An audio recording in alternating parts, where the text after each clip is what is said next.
Hello everyone, Jugsalton here, welcome back to the channel everybody, hope you're all doing well today. We're back with another Spider-Man suit ranking, this time on the Miles Morales game, and thankfully a bit of a short video because it's only half the amount of suits in this game compared to the last one, which is nice. I also did say a while ago that I was going to start working on this video about like 6 months ago, but I did restart this purely because we've got this fancy new piece of hardware. Don't know if you heard of it, it's called the PS5, which means, you know, gone the days of quote-unquote 720p. It's more like 540p if I'm completely honest. But anyway, I just wanted to make a better quality video out of this, and I thought I might as well make the most of a free PS5 version of the copy I already had, so here we are. And hopefully you guys agree with my rankings just a little bit more than the last one. I did have some controversial picks there, and I'll admit a couple of them I do wish I could change, but they're there, they've been said now. Apart from that, I hope you all enjoy, and I'll speak to you all in the next video.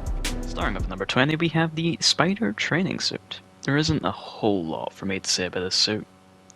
It's my least favourite of the bunch, and especially out of all the training suits in the game, which there is a lot of. And what suit had to go in the 20th spot here? What I will say is, majority of suits in this game, apart from one, do all suit Miles really well, and this one is no different from that. And it is nice as well to see the original training suit from the first game make into this one. So that is my number 20th spot. Next up, at number 19, is the Brooklyn Visions Academy suit. While my ranking for this one might seem a bit harsh, I don't hate the suit by any means, but it is a more underwhelming choice amongst other variants of Miles' classic suits, and just the casual clothing counterparts in general. I do think, though, that much like the rest, this attire does suit Miles really well, and I can most certainly see him wearing this on his day-to-day if he's rushing around, bouncing from skill to fight crime and back again. However, let's not break haste, as we still have many more suits to cover here.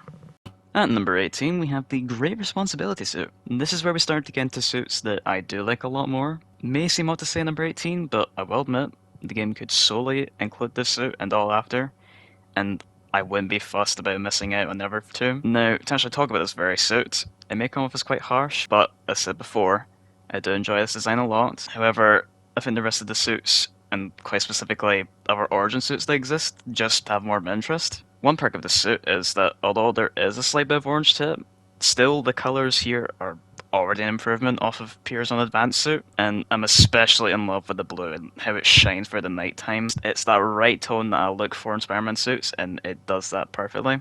And I do like the overall idea of this origin suit the most, especially with the game's context. Given to Miles by Peter, there are imperfections and clear distinguishing features that set it apart from a regular classic suit design. It's the odd cut-off of the red section on his back, the elbow and knee pads, and the wrinkles on his mask and gloves, as it doesn't quite fit to Miles' proportions just yet, shown thematically that growth he is yet to go through so he can become his own Spider-Man.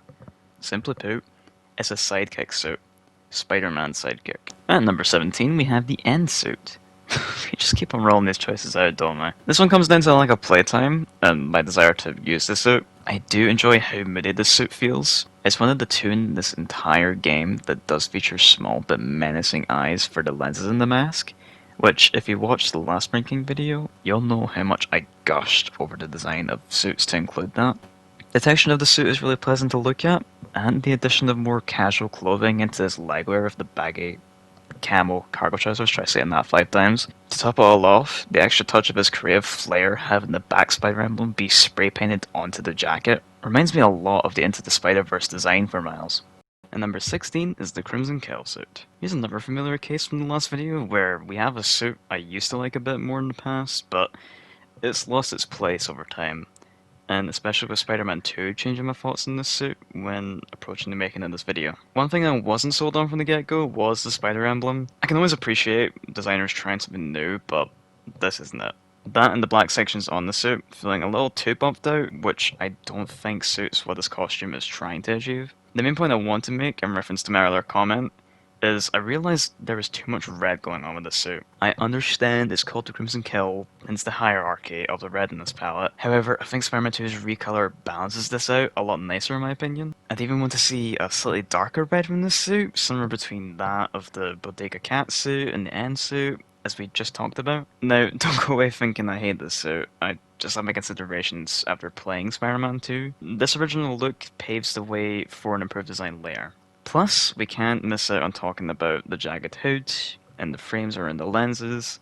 The entire head section is what gives the suit its place in number 16. One final note is the texture of the mask might be one of my favorites out of all the suits in these games. And number 15 is the sportswear suit. This suit starts us off at the beginning of the game as our first look at Miles swinging about New York. For real this time. I'm looking to use Spider Training suit.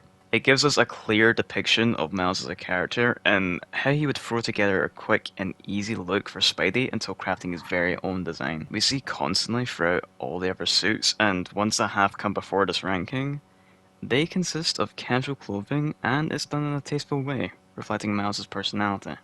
At one point this was my go-to origin suit for Miles, however, this next pick has taken the throne for the time being.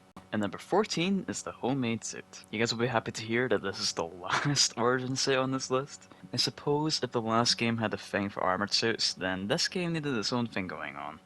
And I recall someone making a point on this a while ago which resonated with me as I couldn't agree more. First and foremost, the most obvious thing is that this game is an origin story, or the continuation of Miles' origin story, as we saw the first part of his tale in the previous game, succumbing to the same fate of losing a loved one, being his dad, Jefferson Davis, and receiving his powers. No, as our point here, it is expected to have origin suits in the game with this story. Perhaps not to this amount, but that leads into the next point. Miles as a character in general is still finding his place as his own Spider-Person. He hasn't been around as long as the original web-slinger, and has to paint an image for himself. We have one of the short 2 Miles adaptations to really see some depth in what separates Miles as his own hero. Now to actually talk about the suit. I love how down-to-earth his costume is, once more reflecting Miles' character and shows the growth he's yet to go through. Everything about the design is the origin suit for me. The goggles are a nice alternative to just regular lenses or eye holes in some designs. The emblem is very unique, and I like how it stays joined with the other side of the jumper. And of course the Tims are a must mention.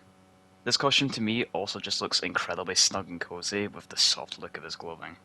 And number 13 is the winter suit.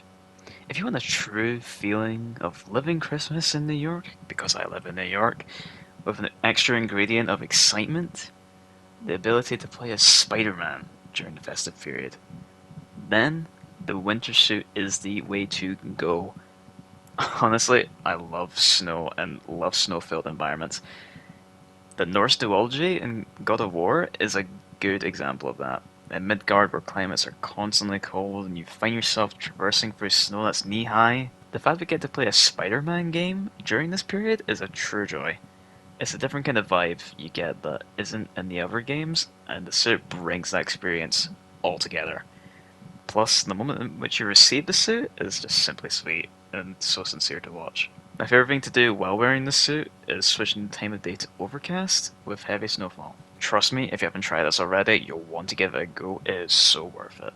And number 12 is the Advanced Tech Suit. This was the one and only suit to make into the game of Spider-Man Miles Morales post its launch in November of 2020, which almost seems odd when we received so many additional suits post-launch of its predecessor, Spider-Man 2018. Reflecting on my last comment about Miles still being a relatively new character on the scene, it makes sense for him to have a smaller catalogue, and also due to this game being a bridge between that of Spider-Man 2018 and Spider-Man 2, they would also want to hold off on bringing in more suits till its sequel in order for us to familiarise ourselves with this character.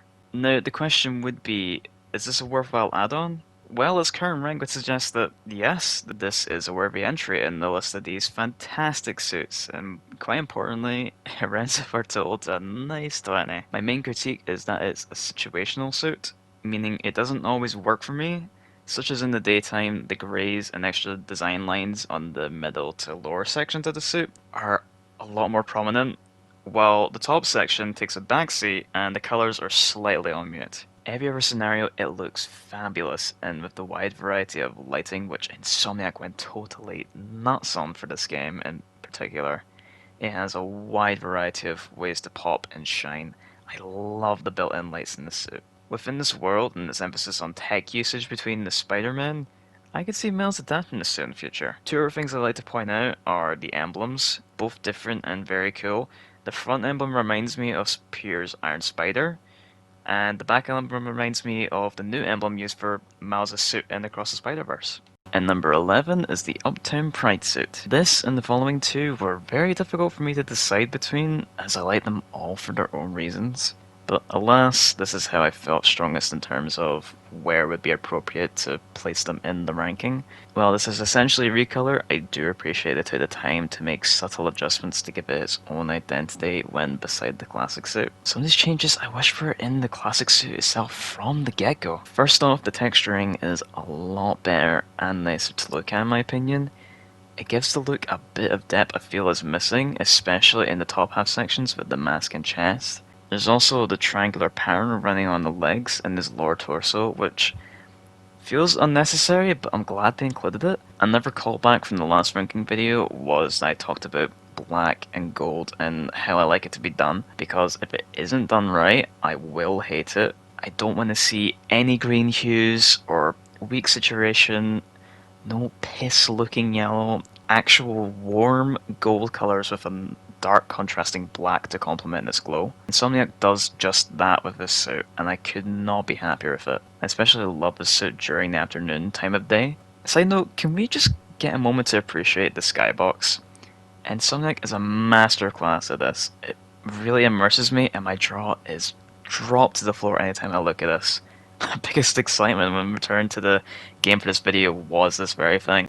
Lastly, the cultural significance this suit holds, and the meaning behind it, goes to show the dedication and how vast the reach of love and compassion they have at Insomniac Games. Coming into the top 10 now, we're starting off with the Purple Rain suit. We all know this suit had to come into the top 10.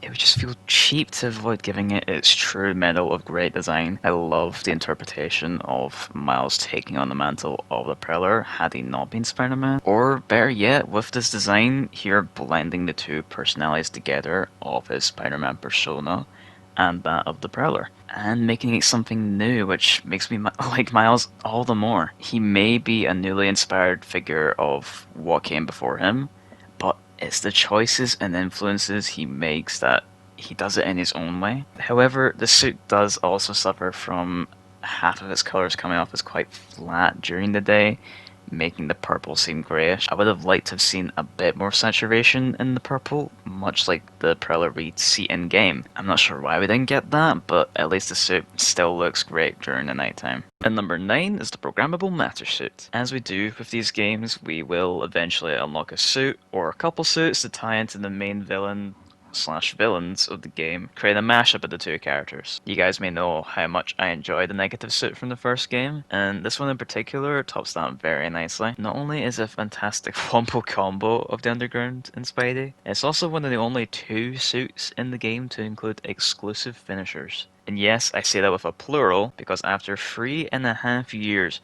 I only just discovered, while trying to get footage of the first finisher, I stumbled across another, which is something that is a little nitpick for me. I wish the chance of these finishers happened a little more often, because the animation is brilliant. And on a more recent bias, these took me way too long to get for this video. Back to the positives. I love using this suit while fighting underground, and it looks its best during overcast or nighttime. And then again, it's the rare case where the light up suit isn't ruined by a certain time of day. This one works for me just as well at all times of the day, despite my preference. I absolutely love the fragmented design of the suit. It's really pleasing to watch gradually shrink down to smaller pieces as we approach the glowing fists. I also enjoy how closer to his chest it's pulsing, but as we come away from that, moving around the body, it slowly fades, giving us a nice focal point. Lastly, the eyes are very reminiscent of the 1994 Spider-Man cartoon with how they were drawn then, and the shimmer you see every now and then within those eyes is a nice little detail. Coming in at number 8 is the Strike suit. This one may surprise you guys, as if I'm not mistaken, this suit wasn't received as well by the majority. Well, I'm one of the few weirdos that enjoys it.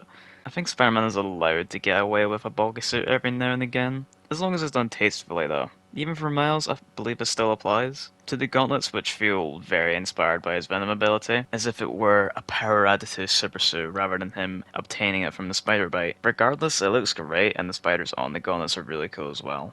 In addition to this, we have the blinking lights running through the arms and down the sides of Miles' body. The extruded spider emblem on his torso and the webbing on the mask all plays well to my liking. Once more, we make another return to the small, menacing eyes with this one, and to top it off, the color gives the suit bonus points. Another thing about this suit is that it was the only time during my initial playthrough where I changed from the main story suit, the mission in particular being where Miles and Finn are captured by Rhino and Roxxon. Just something that sticks in my mind when thinking back to this suit.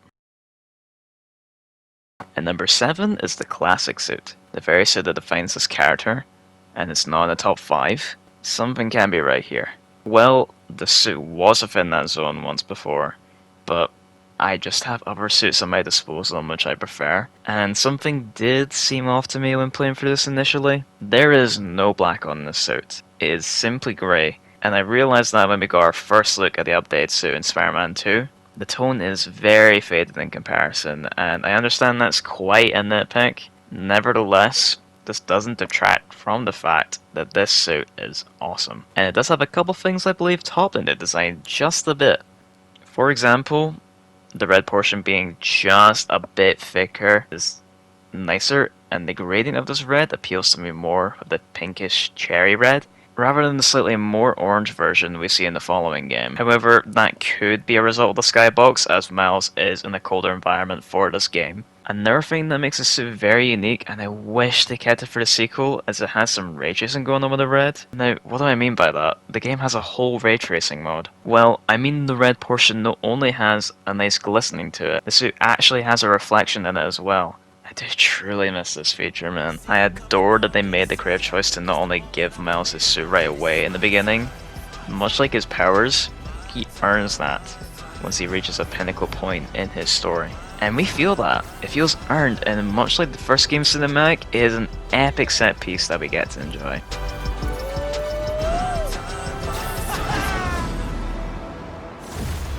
What's up, New York? At number 6, we have the animated suit. This is a concept I wish they kept going in Spider-Man 2, but I'm grateful to have had the opportunity of using this suit, and the ones in the previous game. Speaking of which, can we just pretend that number 1 and 2 rankings were swapped around in the last one? As much as I love the Raimi suit, I should have placed the Vintage comic book suit in first. I realized soon after publishing that video how wrong of a decision that was for my taste. So from here on out, that's the new ranking. Now, to get back on track, if that wasn't a clear indicator that I love cel-shaded suits, then I don't know what is. I've had a lot of fun playing around with this one, and I'm surprised they pulled it straight from the Ultimate Spider-Man cartoon. While it wasn't something I watched much of, I do remember that episode, and as years have gone by, realizing that Donald Glover, the very voice behind that rendition, played a big hand in bringing this character to life, being the inspiration for Miles Morales. Even so much so that before the character was made, he almost played the part that would later go to Andrew Garfield in his duology. Besides that, this is a fun suit to use, and I'm glad it's here. Now we're entering the lion's den of the top 5, and in 5th place we have the Into the Spider-Verse suit. There isn't a lot more to the conversation I can add that hasn't already been said. Much like many other people, I love this reimagining of the classic Miles Morales suit, and the overall aesthetic of it.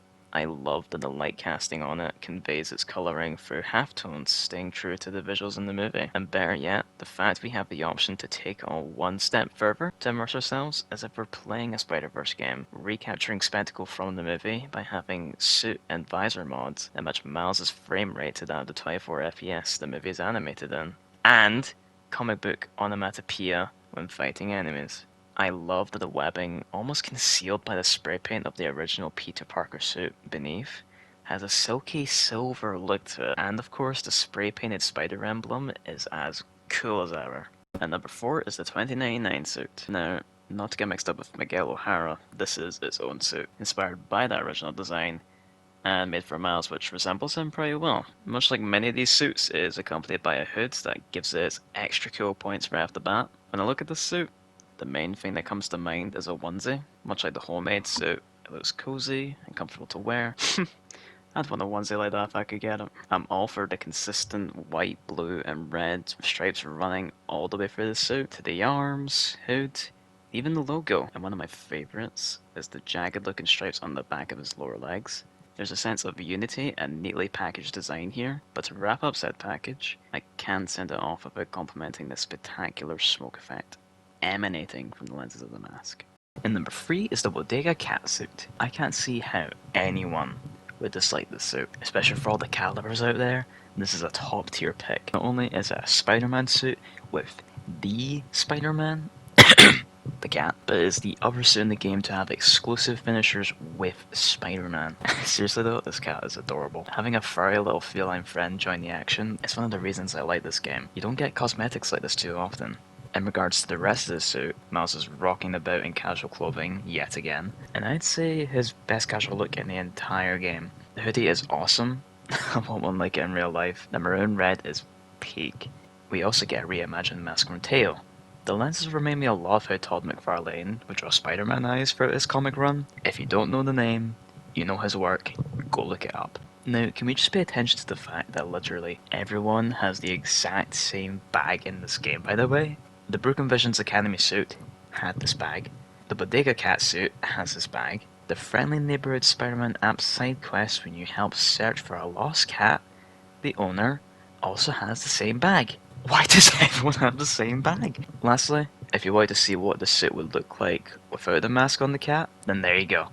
I played for the side mission again on New Game Plus and it is the cutest wee thing. And number 2 is the tracksuit. Being one of the 2 free unlockable suits from the get-go was the reason I pre-ordered this game. This has to be my all-time favourite Insomniac original design. The 3 colours of the suit being white, red and black all mesh really well with each other. Nothing is overpowered and no colour, even the white, despite being the most used, isn't overdone. It has a nice balance going on, and it's just super sweet to swing about in. This feels like a suit Miles would later upgrade to if he were to have his own version of an advanced suit like Peter's, sporting the white alongside his usual colour combo of red and black. The giant spider logo makes a smooth transition into the webbing, the splits of black stripes with red borders passing along the legs and arms, making for a good split, so the white maintains that balance I spoke of, and that stripe also seamlessly runs into the web shooters. I hope I'm not too alone in thinking this, but if I were to have a Bastion Evolved suit for Miles in Spider-Man 2, then this would be it. You've had your Evolved suit for 3 years, and then we get this over-designed disappointment.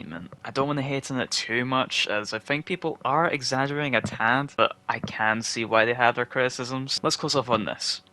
Unless Genki is in the room, do not leave Miles alone with a needle and thread ever again. At long last, we've come to the climax of the video. Coming in at first place by a close margin is the 2020 suit. This is my favourite suit in the entire game, and there is no changing that. I won't be swapping the suit around with the tracksuit at any point in the future, despite my love for it. There will be no repeats of the last video, that is certainly the case. I may have pre-ordered the game for the tracksuit, however, the moment I saw this suit a short while after in its first promo art released by Insomniac, I was hooked. Not only does this pair with Miles really well, I believe this is a perfect match for this version of Miles having a stronger connection with music and sound. Of course it's gonna have a suit like this, and oh my is it dapper. It gives off this cyberpunk genre vibe, especially with the neon, synthwavy display type thing going over the chest and helmet, we'll call it. Making it very expressive and unique compared to other suits. Something I'm yet to cover at all is suit damage,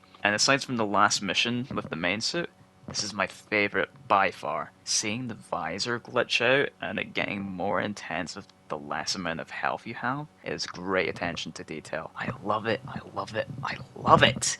I like that he has his own music player on his hip which plugs into the built-in headphones he's wearing with Miles Studio, showing in some of our timelines he has his own music label. The jacket he wears is also very cool. That's all I have to say. I'm speechless. We did it. We ranked all 20 suits in the game of Marvel Spider-Man Miles Morales. This took way longer than it should have, but I'm glad to say it's all done and dusted now. Well, except for one last topic. While discussing the Purple Rain suit, I never talked about how you unlocked it and what shook the earth upon receiving it. You complete side content from the Prowler, collecting sound samples as your spoon-fed bits for the story of Uncle Aaron and Jefferson's Fallout. After collecting them all, the samples are ready to be mixed. Insomniac! gatekeep this man from ever entering the music industry ever again. Well, the jingles, the fairy horn, that's it. just still in my head. Make them stop! Forget Rikers. Get him in the raft! He has a hidden talent. Keep it hidden!